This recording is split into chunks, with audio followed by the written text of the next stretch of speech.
Good evening, everyone. I'm Evans Marajas, the Harry T. Wilkes Artistic Director for Cincinnati Opera, and this is our first Pride panel discussion of the season.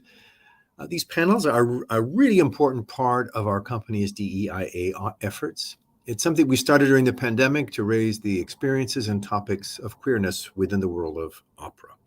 I'm speaking to you, by the way, from my office, but I'd also like to acknowledge that we are speaking to you from stolen lands, stewarded in the traditions of the Adena, Hopewell, Miami, Shawnee, and Osage peoples. We own our guilt. We respectively honor the ongoing struggle and loss through the generations. I think that foregoing statement is particularly appropriate, and we'll get to that in a little while, maybe when we have a chance to talk to one of our guests about an opera that explores that with another population in our country's history, something that is also still very much with us. While queerness and opera have always had a connection, the stories that have been shared on the stage do not adequately or directly represent us, and when there is representation, it has largely focused on the tragedies of queer individuals. This panel will discuss the current canon of queer works, the creation of opera works that place the joy of queerness as the core to the story, and how potentially valuable that can be going forward. We are joined by some very special guests, all of whom have a connection either historical or new, but to Cincinnati Opera. Our panelists, including Zachary James. Zachary is with us for our production of Pirates of Penzance, making his Cincinnati Opera debut. Zachary is not unknown to me as an artist. I've been a fan for quite some time, most recently and particularly for the astonishing work you have done in the Philip Glass Akhenaten in its productions. And I do believe you get to carry our diminutive countertenor off stage, do you not? I do. The risk of your back. Right. We're also joined by composer Gregory Spears, who has been part of one of these panels in the recent past. Greg is the composer of the runaway hit opera. I can say that now because any opera that achieves 10 or more productions, as far as I'm concerned, is a runaway hit, especially since it only debuted in 2016. Greg is the composer of Fellow Travelers, a work of which we are most proud, alongside his colleague Greg Pierce, who wrote the libretto, and Kevin Newberry, who was the director. And 2/3 of that team comes back to us very soon. As a matter of fact, in a number of days, Greg Spears and Kevin Newberry are coming to us just next week to begin work on their latest collaboration, along with our nation's most recent poet laureate, Tracy K. Smith, who wrote the libretto for Castor and Patience. Greg, welcome too. It's lovely to see you. I've gotten used to this little vista in your apartment, which is a combination of some very ancient brickwork and some very modern woodwork. Yes. Last but not least on this panel is Philip Bullock. Philip is a singer who has been with us in seasons past, and Philip is always a welcome addition to the Cincinnati Opera family. Philip was with us at our amazing Summer at Summit last year as we performed out of doors at Summit Park in Blue Ash, and he comes back as a member of the Castor and Patience team, singing the role of Cato and also participating in some of the ensembles as well. So, gentlemen, thank you so much for joining us. I want to say one more thing before we dive in. I do want to mention that we understand that our panelists and myself are all cis men, which may not give us a fully in-depth perspective into the myriad of experiences that embody queerness. We've made every effort to invite diverse voices to join our conversation, and we hope you will join us on June 24th for our second panel, when we will hear from other varied perspectives. So I guess to begin, why this topic? When talking about queer joy and opera, what are some of the things that come to mind? Any of our panelists, take it away with if there's something about opera or an opera that you've been involved in or an opera that you know where there's a positive element of queerness. They're few and far between, I would imagine. Yeah. I mean, Greg, I guess, it's by default, we move to Fellow Travelers, of course, because although there is joy, it's joy against the backdrop of terrible political events and repression.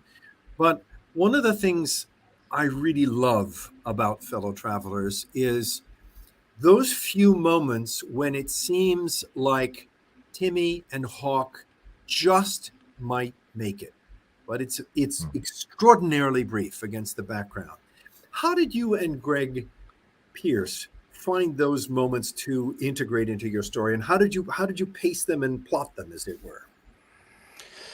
Oh goodness, I don't know that we talk too much about them in general. I think it's something you try to feel, and you try to find your way through with the singers, of course, who are who are embodying these, and sort of finding these characters. Um, but I think most emotions often involve sort of the opposite emotion. So in order to have Mm. heartache, you have to have love, or when you have love, eventually there's probably going to be heartache. And so I think that I did like, in the libretto that Greg submitted, uh, there's a lot of sort of jokes. There's a lot of like playfulness in the relationship, and that actually is both a joy. For me, it was a joy to try to like get that in opera, because opera can really kind of sink things. Sometimes, the apparatus of an orchestra, and all these rhythms and notes, and there's so much kind of uh, there's so much else besides just two actors on stage interacting, that I wanted to keep those moments of lightness, that moment of playfulness. And then I think, then when you lose that, of course, then that absence is felt. So I think Greg put that in, sometimes just in sort of straightforward jokes in the libretto. I think there's some sort of sweet sort of laugh lines, in the first act, that then when things sort of get more serious, I think that it sort of creates that contrast. So, but I don't know that we thought so much about it, other than like I was trying to keep my eye on it and make sure that the opera wasn't weighing those moments down, and that there was space for the singers to embody that, and to bring that out, and to make sure that that was there. I mean, the two creators of the roles went on to do their roles again more than once. But one of the things that I found so gratifying about watching Aaron Blake and Joe Lattanzi create their respective characters is that you and Kevin and Greg in the rehearsal process made some real magic in their first encounter, which leads to their first night of lovemaking. And that as an audience member, and I'm sure all of us have had those experiences of where all of a sudden something becomes more real than we ever thought it could possibly be. It's something of a revelation. And I'm wondering, as Greg was writing the words and you were writing the music, did you have conversations about how that scene would evolve? I know it's a long time ago now. Yeah, and I remember Greg he submitted Hawk in the first sort of scene where they finally sort of connect. um, Greg had the sort of aria for Hawk and an aria for Tim, and I do remember telling him, because I love this about music, like you can kind of put things on top of each other, you can Mhm. interweave things in a way, because you have such control over time. In Mozart, finales, and Figaro are a good example of that. You can get this sense of things interweaving very carefully, and so we actually then interwove those two arias where they're singing about two different things, and so like they're kind of singing on top of each other, and sort of in the middle of each other's lines. So the hope was you get both the sense of them sort of you know occupying the same vocal space, but at the same time there's a kind of a contradiction there. And I think that's the way I think of a lot of like emotion in opera, that there are always sort of two things at once. And when I think of Queer Joy, I think of this as well. I think of like camp humor, where you have both like again, humor and lightheartedness, but you also have critique, and you have irony, but also total sincerity at times. Like there's all these like conflicting, in a wonderful way, this sort of counterpoint is maybe the way to talk about it, Mhm. kind of emotions happening all at once in a way that I find really unique, and playful, and fascinating. Zach and Philip, have you had the chance to play a queer character on stage yet in your career? I know, Zach, you also act, and you've been in all sorts of other theatrical events. Have you had a chance yet to do that? Not the closest I've gotten is Billy Budd, and I kind of aggressively decided to make Claggart, gay, not out, not even knowing what that is, but being attracted to men, and that made it incredibly personal and vulnerable, and I think made it a more special experience for a lot of people in the audience. But again, that's a tragedy, and it's like not spoken of, and a lot of people will still argue that is not a physical attraction, that it's just which is to me so bogus, especially considering it was written by Britain. And and I would like to come back to that in a moment, because Yeah. for our audience this evening would be a good place to talk about another topic that is part of this conversation, which is why does it always focus so much on trauma Right. and sadness? But Yeah. Philip, have you had a chance to play a queer character yet? Not exactly. There was a point in time where most characters I was thinking I was making gay or queer in some form or another. Roles like a Morales, or roles like Belcorte, roles where the love expressed is not always reasonable. It's not always real. For example, Buckwater, for example, is proposing marriage within 10 minutes of meeting this woman in front of the show, right? And so it's easy to then make a subtext that, oh, maybe this character is gay because they're putting on a show. And, Right. those of us from the South would understand those kinds of things. But I was actually supposed to play a gender queer character in 2020. Unfortunately, the show did not open. And I think we'll open in a couple of years, but a great piece written by a composer named Kate Soper. She took the medieval Cupid character, and instead of this being this gendered, typically we think of Cupid, it's a baby. Yeah. But this was a grown adult, male and female, male or female, some kind of combination kind of role, which was kind of interesting to start to explore, but of course it didn't happen. So technically, no.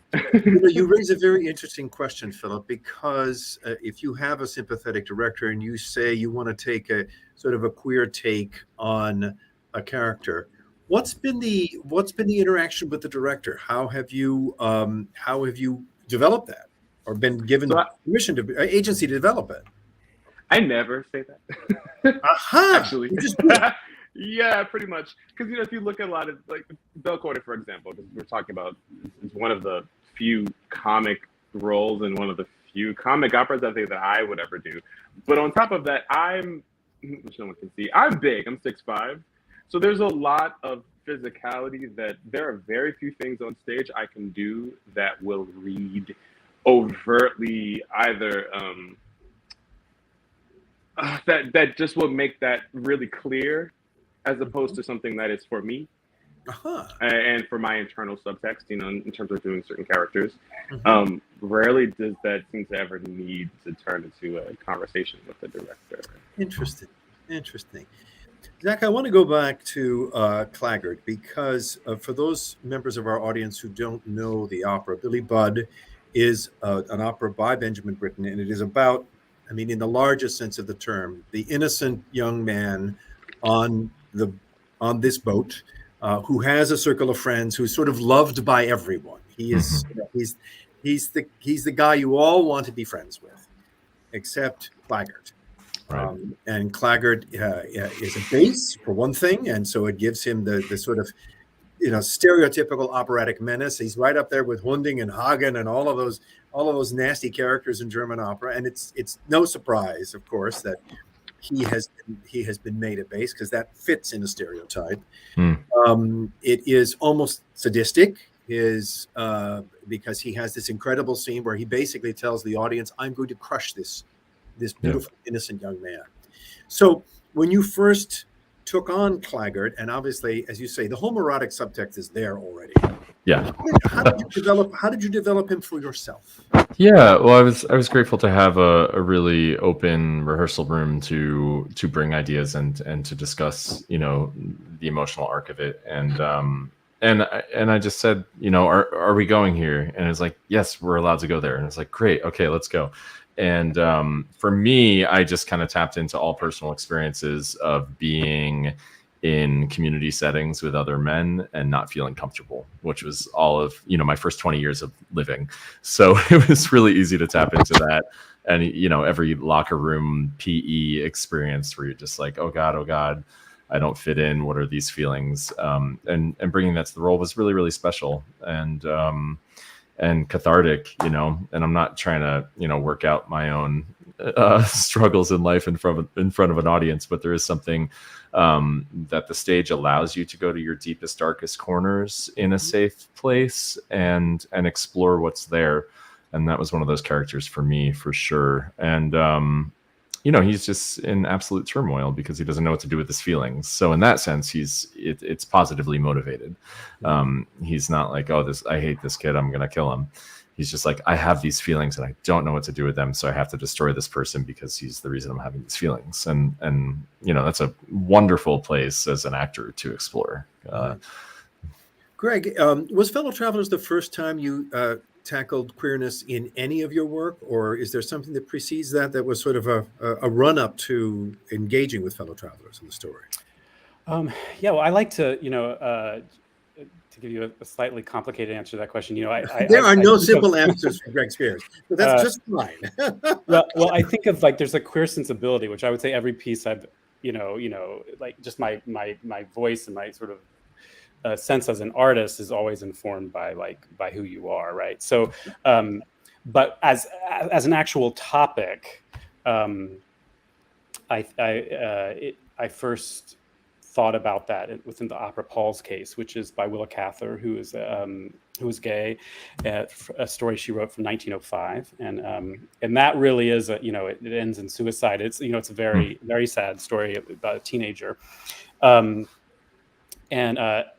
fascinating to me as this sort of early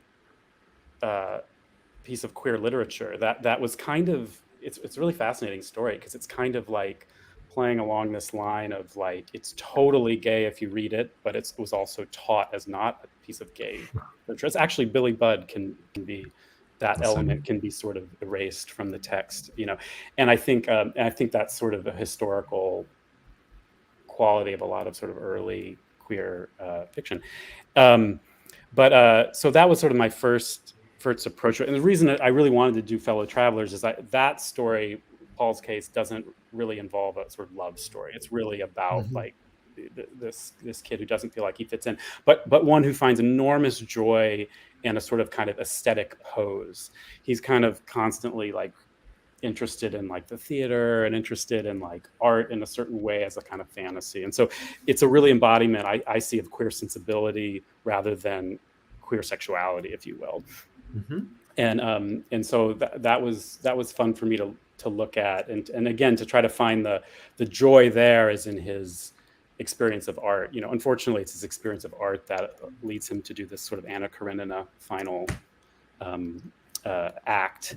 But that was sort of where I first thought it as a topic. But I think, you know, opera has always pulled me toward it because, you know, there's something about the sensibility. So even if it's not intended, you know, there's something about Bellini that I don't know why. I'm just like, there's something very queer about Bellini, and I feel drawn to it in a way that I feel drawn to, like, you know, you are not the first gay man to say that.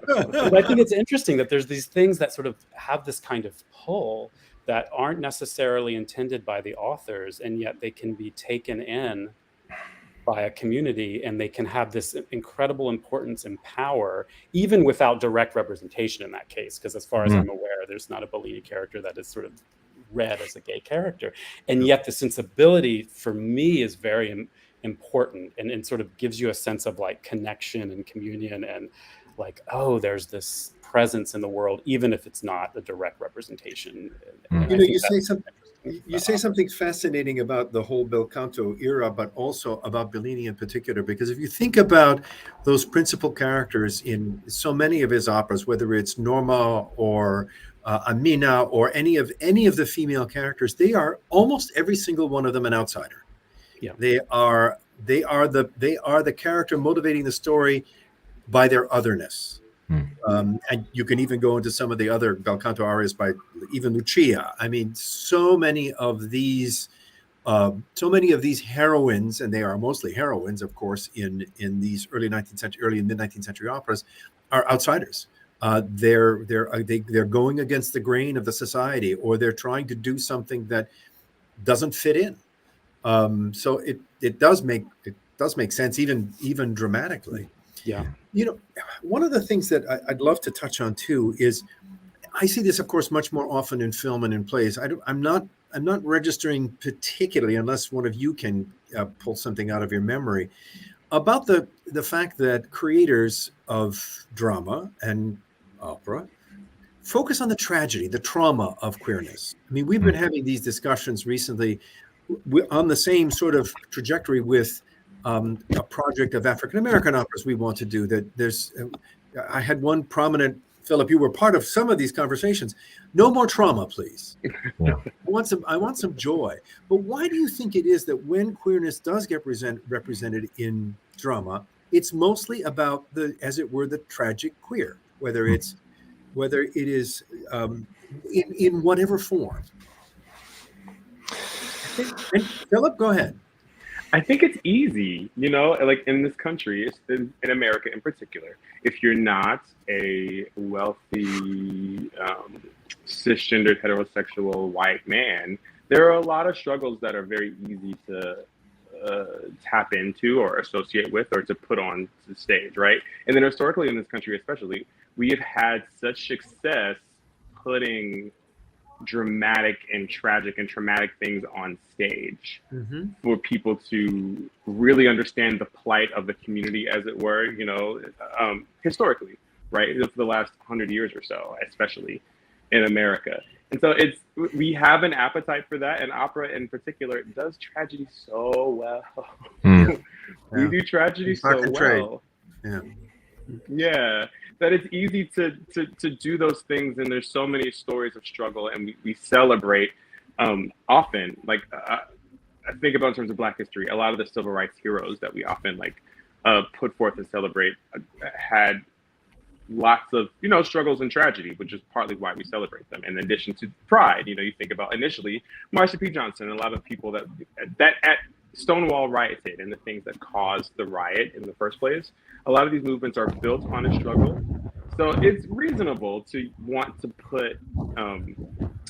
reflect that struggle in on stage. I think at the same time, I see currently a lot of sentiments where it isn't just theater anymore, right? It's theater, it's TV, it's Netflix, it's movies, where it seems as though media in general, we've all gravitated toward the struggle, and there isn't enough representation of joy. There isn't enough. There aren't enough places where you can see just happiness and pleasantness, and in the same stories, you don't have to lean only on the trauma of the situations. But one thing, if I can stick with you for just a minute, Philip, because you've been involved in a project recently that has captivated me like little else has in the last 10 years, which is Deep Blue Sea of Bill T. Jones, which is this amazing choreographic meditation on a combination of the character of Pip in Moby Dick and also so many of the writings of so many of the great Black authors and activists. And there is a tremendously queer sensibility about this piece that is so, although Pip's story is a sad one, because of course, the second time he falls overboard, they do cut him loose and he's lost forever. But would you share with us a little bit about the joy of that production and that particular work with Bill T? Well, it's funny, in the same vein, a lot of that show is Bill's, it's a form of his autobiography in that sense. And so when how do I get background? The show's a lot, but basically inside of the production, he is looking at his own personal traumas and beginnings and things, and really trying to reconcile that with the wildly successful dancer choreographer who he's become. He is a MacArthur fellow. He had several Tonys, and I know he was nominated for another Tony. He's very successful, but in the same time, he is reconciling a lot of those processes at the same time. And so I think for him to deal with the joy, he is examining all of the trauma and where did it come from, and how did we get here, and how did he get here? But in many ways, that's how Bill's mind works. He's an exceedingly avant-garde artist and performer and creator. And it's very internal how he processes things and processes these struggles. And so the joy that you find, the joy that I find in the show really is afterward and looking at someone examine themselves with such interesting context, or like examine themselves with a type of perspective that I cannot have because I am entirely too young. And I did not live through like the AIDS crisis and all sorts of civil rights. I didn't live through those things. And so to see someone who's currently living and performing, look at the world around them with an exceedingly more informed eye, I appreciate things like that because it really helps me understand the world I live in. And for me, when there is less uncertainty, it's much easier to be joyful, if that makes any sense at all. Zach, in your development as a performer, and you bring a unique perspective because you do not confine yourself to the world of opera. Would you share with us maybe a little bit of where you have been able to express your queerness and the joy of it in the entire realm of your work? What are a couple of examples for you? Ooh, it's tough because I don't feel I've really had those opportunities as far as the characters that have been presented to me. But speaking to what Philip said, it's like you kind of do decide sometimes to just bring yourself to it in that way. And I struggled with this actually, particularly in TV, because I was always I'm either going in for security guards or FBI or police or whatever. And through my own lens, we've got two very tall guys on a tiny screen. Yeah. But I kind of viewed these guys as like really macho, and put these filters on it that like it wasn't who I am, right? Mm-hmm. And it was more recently where I thought about like, wait a second, like I can play a police officer on TV that goes home to his husband and no one has to know, but I can put that in my backstory for myself. And that was a major shift for me as far as feeling like I wasn't faking it, like with these roles that I get typed into on camera. But I also just want to chime in about the generational thing that Philip brought up, because I think that's incredibly important also. I completely agree, because it's like we have, I don't know, look at two works like Angels in America, right? Like profound, but to Gen Z, it means almost nothing because they don't necessarily know and they're not studying that. It's not taught in schools. Like, and we have this generational divide in that we have people living today who chose to not be sexually active for like most of their lives in order to survive. And then you have Gen Z who like, and other generations, millennials, which I am one. Yeah. And it's like, now you take a pill and that's your version of safe sex. If you choose that direction, it's like these struggles have kind of drifted away. You have all of us, especially in showbiz, right? Because it's a really special place where there is generational overlap. You have a child in a show, and you also have someone who may be the last show of their career, and we all come in between, and everything in between, and all having different perspectives, and I think we're just a lot of people are really still unpacking the AIDS crisis and what that meant to decide to be single, for most of their life. And so I think that is really important. But I also think of a show, there's this fabulous show called Heartstopper on Netflix. Oh, I was just going to ask a question. Good. I mean, dear God. The second season. It's so good, but it's like, for someone who lived through the AIDS crisis, that show, you might watch it and be like, well, that's completely unrealistic. You couldn't have that experience. But for Gen Z kids who don't feel the need to come out anymore because you just are who you are, and this isn't everyone's experience. Let's say maybe in a more urban settings, it's more usual that like you don't need to come out anymore. It's just accepted whoever you are. And so watching a show like that, it's just like, oh yeah, cool, nice love story. And you have that beautiful scene with the phenomenal Olivia Colman, who plays the mom, where he comes out and she's like, that's wonderful, I can't wait to meet him. And a lot of people, that experience would be unfathomable with their backgrounds and their history, but it is really wonderful that is more the experience of younger people now. But I think it's just this thing that it's going to take some more time to get to a place where we can all be joyful about our experience. I'd like each one of you to give me an example, give us an example of if you could fashion an aspect of queer joy that it worked into either an existing work or work that you might create. What would that look like? What would something like that be? what kind of a story would you like to tell or see told or act in or sing Hmm. in or write? Yeah. Mr. Composer? Oh, so I'm the one who's had the, amazing, ability to have written two, gay-centric operas. So I feel Sure. like I shouldn't go first. Okay. Okay, We well, want I another can one, of say. course. But all in due course. We have to celebrate Castor and Patience first. But Philip, if there was an aspect of queer joy that you'd like to see represented on the opera stage, or a character you'd like to create, what would that character be, or what would that story be like? So I did a Porgy and Bess at Royal Danish Opera in Copenhagen. Wow. Now They didn't do now there's a sentence you would not normally expect to hear. Porgy and Bess at the Royal Danish Opera in Copenhagen. That's Royal Danish great. Copenhagen a couple years ago. Well, several years ago now.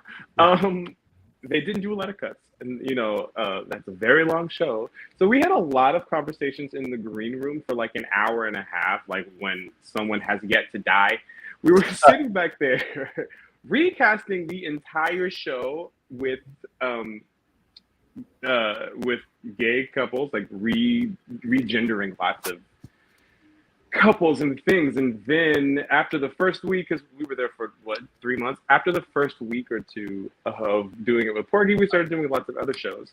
And I have always wondered what it would look like to say an Elixir, to use to stick with an example, if Nimmerino was a woman or another kind of queer character, this kind of idea, or playing with these ideas of standard shows and standard music and standard tropes, but changing some of the gender expressions or the sexuality expressions. I know, didn't Stephanie Blythe, didn't they do something very similar with Carmen in Chicago? Yeah. In the last... Stephanie and Jamie. Stephanie was Yeah. Don Jose, and Jamie was Carmen. Yeah. So as a singer, I'm not the most creative coming up with stories in my mind. I suppose, like, as singers, we take what other people give us and then try to either make it work for us or to exist in that world in some way. And Netflix does, for example, such a great job with taking tropes that we already see and know, like a teen drama like Heartstoppers, and infusing queerness or a queer identity or some kind of queer expression into it. And then I really find those things like really interesting in the standard repertoire. I know how complicated that is, especially when you're thinking about octaves and a soprano doing tenor roles, and that's neither here nor there for the question. But I love things like that. I love the idea. Yeah. Zach, if you could create a queer character, what would that be? Yeah, well, I mean, it's very fun to play with the idea of changing genders of characters, and especially if we're going to do a lot of the same operas that we do over and over. I'm more in the new works vein. That's where I'm happiest and kind of what I do most. So I'm always thinking of new stories. But the thing that comes to mind immediately is, so this last year of my life, I was like single for the first time basically ever, like since kindergarten. And yeah, it's a lot of back-to-back relationships there. So I actually like dated and went on dates and was on all these apps, and like that experience is beats anything that's ever been put on stage, as far as modern dating and the communication and meeting different people every day, and the almost like the bravery it requires to just show up and meet a stranger and have a cup of coffee with them. Yeah. In real life, especially in this digital age, because we all have this thing where we present one way online and by text and through social media, and then in real life it's like a totally different persona. So yeah, the playfulness and the joy and also the comedy of modern dating, I would love to explore on stage. I think there's an opera in there someplace. Yeah. I have a boyfriend now. I got lucky. It took like 50 dates, but found one. As they used to say, you have to kiss a lot of frogs to find a prince. Yeah. Greg, I mean, as you say, you are fortunate in that your creativity has allowed you to go down these paths already, and have created two really iconic works that are part of a new canon that explores sexuality and explores queerness. What would you maybe let me phrase the question a little bit differently from you? How would you either advise a composer or a librettist to make a queer story really resonate on stage? What do you think are some of the things that are important? Oh goodness, you know, I always sort of hesitate to give advice, you know, because Well, there are no opera is so mysterious, no such a mysterious thing. room, so don't worry about it. So with the caveat that it's all very mysterious, and I don't know that I have answers. I do think that like one of the things that just draws me to opera is you know, characters who are complicated. And Greg said this with Fellow Travelers about, you know, these characters on stage are flawed. You know, at the end, the thing that breaks Hawk and Tim up are the fact that they're not meant for each other. I mean, I shouldn't be pronouncing that as the decision, but that's how I see it. Is yes, the world around them is creating a lot of trouble and a lot of pain, but they're also not like quite meant for each other, and so that there's a lot of complexity in that. In the joy, there's also heartache, as I was saying before, that Kevin Newberry always talks about like percentages, and emotions are always in real life are so complicated, and there's like 3 different emotions you're having at the same time in different percentages that are constantly shifting. And composers love this because we're dealing with voices that are constantly interacting and shifting and coming to the fore and going back, and you know, like if you think of Bach or something like that. And so that, you know, I guess my advice would be is just to really get it into the complexity of the psychology of your character, not that you can like really guide that, but just to listen to that, to pay attention to that, to try to serve that in your setting, and so that the character doesn't sort of like, okay, now the character is feeling joy and now the character is suffering tragedy, but like that there's this sense of like, you know, make it feel real, like real life is real, which is always some inexplicable mix of so many things emotionally. And that music, then becomes really interesting question. What's the right music, right? Yeah. And so people are like, well, is the music here joyful or sad? And I'm like, I don't know. It's a lot of things at once. And the singer can find their way through those things. And the singer can sort of pull out a little more of, take that 20% sadness and pull it up to 32% sadness, or like, you know, and sort of play around within that. And so like that complexity is something that like I want to see, because it makes characters feel real to me. And that's what we certainly were thinking about in Fellow Travelers, and you can see them playing off of each other, and you can't really reduce it to actually, people talk about like whether it's a tragedy, and I'm like, well, I guess at the end of for those of you who know the opera, at the end of the opera, Tim doesn't get a job. You know what I mean? Of course, that I'm making fun. Like it feels much more devastating than that. But the reason it's, I think, like the reason it feels sad is not just because they're suffering in some way, but that because you're rooting for them, but that you know it's not going to work out for various reasons, and that hopefully it feels true. So that's a very roundabout answer. I try to avoid giving too much advice about opera because it's very, you have to sort of find your way. Before we open it up to questions from our folks who have joined us, I'd like to ask each of you to respond in your own way. Has opera, either as a practitioner on the stage or as a composer, has it brought queer joy to you, and in what way? Are there things about the work that you have done that resonate to your sensibilities as a queer man, that you've said, you know, yeah, either that, yes, that is me on stage, not necessarily that, but that is my sensibility, and it has found an expression on stage? Yeah. You want to, Zach? You want to take it? Sure. Yeah, I say yeah for sure. I mean, it's opera is the place for the biggest ideas, and it's like where I'm allowed to be almost the most myself. You know, it's like I'm finally allowed to sparkle. Like I just wanted to. I'm watching your rehearsals of Pirate King. Yeah, is unleashing in that room of rehearsal one of the sweetest and queerest shows I will ever hope to see. It is yes. so Yeah.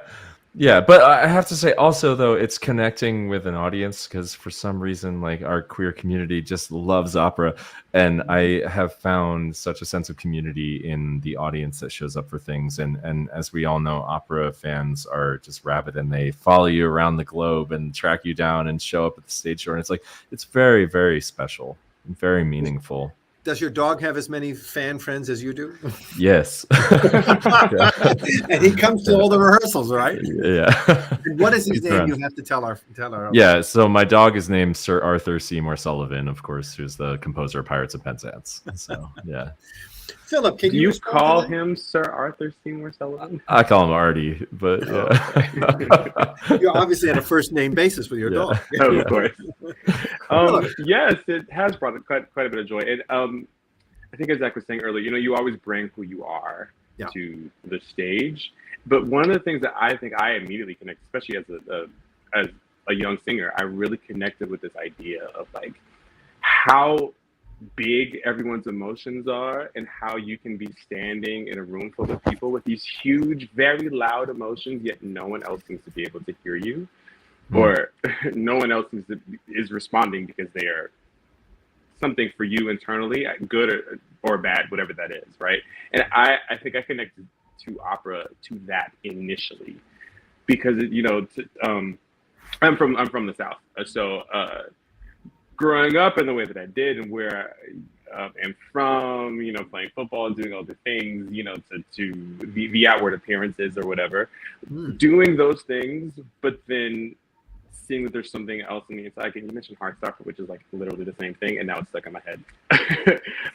In the movie that is in the series that is one of the main themes of the show, and opera I feel like does such a great job of really exploring all of the different emotions like internally, but then being able to express them outwardly.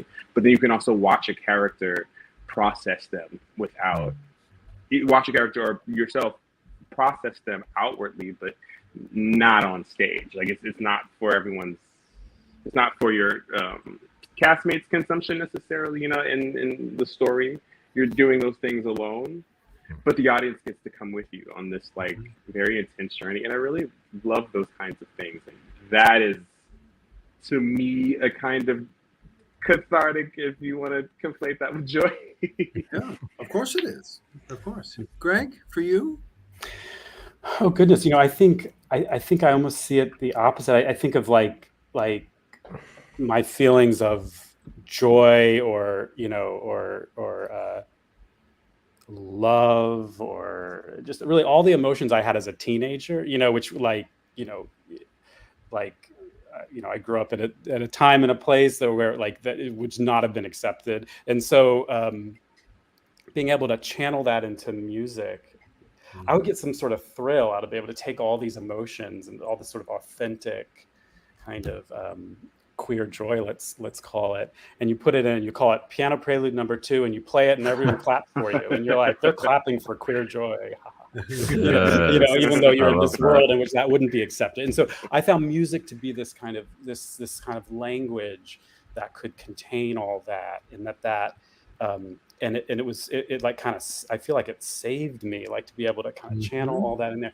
And then opera for me was such a dream because all of a sudden the words all come back in, written by my wonderful collaborators, and so there's something about like queer joy, both being able to express it literally through a character, but also being able to take your own emotions that maybe weren't able to be expressed in a certain way at a certain time, and that sort of feeds your art. That's always been something I've thought about. You all raise a very interesting point because the queer sensibility that all of us bring to experiencing non-queer theater or opera or a painting or a sculpture and whatnot. I won't say it's like I've got a secret, as it were, but there is something very special, I think, when you can be part of a larger group of people and you see something that they don't, or you see a subtext that may not be perceived by the others. And it's not selfish. It's just bigger. It makes the universality of a work grander. I mean, it's sort of a cliche to say this, but whenever I am involved in a production of Eugene Onegin, I get a sense of the queerness of the character of Onegin, his ambiguity, his ambivalence, that maybe my straight colleagues don't. It doesn't mean that their emotion is any less good. It just means mine is rich in a way that is not theirs, and I think that's perfectly valid, frankly. Carlos, can we open it up to anyone from who's with us on this, as it were, glorified Zoom to ask a question? We have a few minutes left. I'd love to open it up to the floor. Carlos? Let's see. I think you come into the room, don't you, and lead this? There you are. Hi, yes, of course. I have a Hi. question from one of our streaming sites. They were talking about Queer Joy and the show Heartstopper, and they wanted to ask, does seeing that kind of heal you all? Does seeing this kind of new representation and thinking of the new generations and having all of that, whether it's a show or potentially opera, does that kind of start you thinking of what your own life would have looked like if you had that when you were young? It's a complex question, but I'm excited to hear what you Yeah. have to say. No, for sure. And I also think of like one of my favorite recording artists right now is Lil Nas X, who is an openly queer artist, and what it would have been like as a kid to have him to look up to, and to see music videos with two boys in high school kissing in a locker room, like what that would have meant. That would have been huge. So definitely, it's healing, it's bittersweet, but it's also like a great sense of pride that is mainstream now, and that our younger generations have those examples to look to. I think it's incredibly important. I felt the same way with Schitt's Creek, actually. Tom and I were told by friends, you have to watch Schitt's Creek. And I watched the first episode, and I'm a fan of the creative team because I've watched all their mockumentaries over the past. He has finally hit the wall. This show is a dud. And then David takes off, basically, in the second or the third episode. And by the time we get to the unlikely meeting of him and the man who'll become his lover, I was just a blubbering mess at the end of every episode because I think what I'm trying to get at is that now Queer Joy is genuine. You no longer have the sad queen who is, who goes into the bar and gets beat up. And you have these situations which perhaps mirror some of our own experiences, and yet seem like part of the fabric of a larger group of people. That's very special. And I cry at the end of episode of Heartstopper. I'm sorry, I just do. The thing I love about the show, like Schitt's Creek and David's relationship, is that all of the town makes it just like casual. It is so like their relationship in a way is so boring, and that's like okay. And ultimately, I think in terms of the notion of like queer liberation, like isn't that kind of what we want? That our relationships with our queer relationships are just so boring that they don't have to be like talked about. They don't have to be politicized. They don't have to be. They don't have to have discussions like this where we have to center the notion to continue our existence and fight for the fact that we don't have enough joy in our show, in our media, in our art. I do have another question from team. Someone's interested in thinking of would it be possible to see things like Don Giovanni or Escamillo portrayed as queer in opera? Is it even a good idea? I think everything is context. I'll let the composer take that one at first. I mean, because you know the canon so well. Oh goodness, put me on the spot. And you can demur if you want and toss it to Zach. Well, I think it's always a balance of like you can go back and look at these old pieces, but you can also just make a new piece. So like it's just sort of like, where do you want to put your energy? And I think we should of course put it in both places. Yeah. So and luckily that seems to be what's happening. But yeah, Philip, what do you think? Surely so. Of course you can. If you want to pay for it, you can do anything, right? That said, that said, what, um, oh, that, ooh, what practically, from a point of view of any company anywhere, to do things like that, if you're not changing the octaves of everything, if you're not changing the keys of everything, if you're, Yeah. you're by the time you put this much energy and work and money into one of these other shows, you've pretty much written a new show anyway. Mm. And so yes, you can do that. You can play with these characters, but there's also a level of sacrilege that I feel like would come if you all of a sudden turned Don Giovanni into a mezzo, or turned Donna Anna into a tenor. Like there's often in America, at least, we don't take those kinds of liberties with opera and with written music very much. And so to do something like that, you it, as Evans just said, it's all about context. It has to be done well and correctly and appropriate for whatever a company feels like that is. What I think might be quite fascinating as well, and I'm sure it has been done from time to time, and then we're going to go back to Britain. I mean, obviously there is a homoerotic quality to just about every single one of Britain's serious works. I mean, even Midsummer Night's Dream has an element of queerness, even if it's only Puck. But if we were to look at the most overtly queer operas that he wrote, particularly Billy Budd and Death in Venice, and Peter Grimes, because even though Grimes is, as it were, beloved by Ellen Orford, he is the outsider.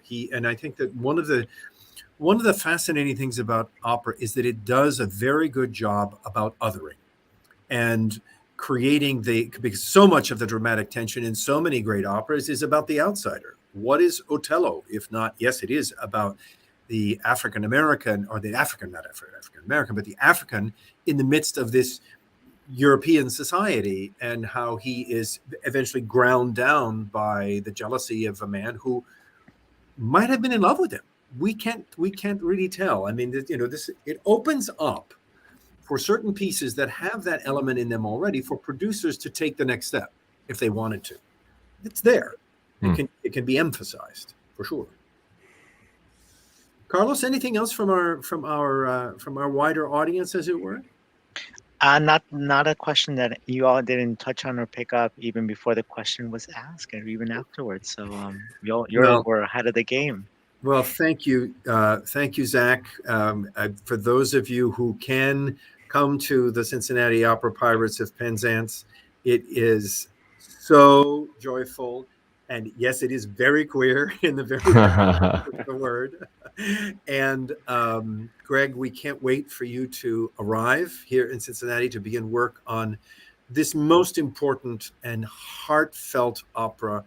Again, as I hearken back to what I said at the very beginning, that the idea of where you belong, what you call home, what are your values as a family, what do you treasure, and what are you in danger of losing, goes right back to what we said at the beginning about where we find ourselves on lands that were stolen, and in an area of our country that, of course, used to be filled with native tribes and have all been pushed away. And it's the same thing that's happening in Castor and Patience, and happens to this day, as we know so well about African-American culture on the coast. And Philip, thank you so much. Can't wait to have you back here amongst us here in Cincinnati.